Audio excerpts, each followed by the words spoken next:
Partia Socialiste, majoranca nuk do të lejoj votimin në kuvend pro kërkesës së SPAK-ut.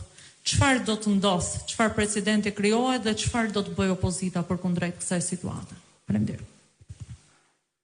E kam thënë dhe e them, gjykata kushtetuese me vendimin e vet Famxhi i dha atij licencën dhe imunitetin që qeveria të vjedhë sa të mundet.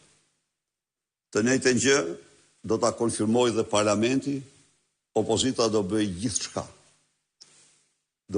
Me të gjithë qytetarët që besojnë se Hajduti do të bëhet përgjegjës para ligjit, pavarësisht nga pozicioni që mban.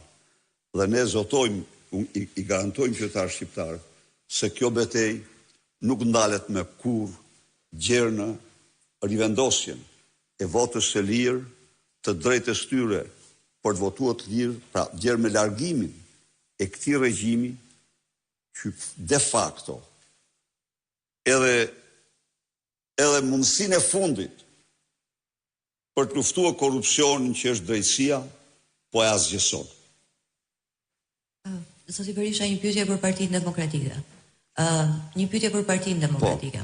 Zoti Saliani organizoi një takim në Dian Elbasan dhe sekretari i përgjithshëm Zoti Noka deklaroi që takimi u organizua nga Suel Çela dhe Ervin Saliani është i vetë përjashtuar nga Partia Demokratike.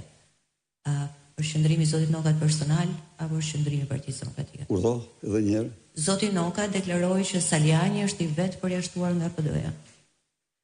Tani do të them një gjë.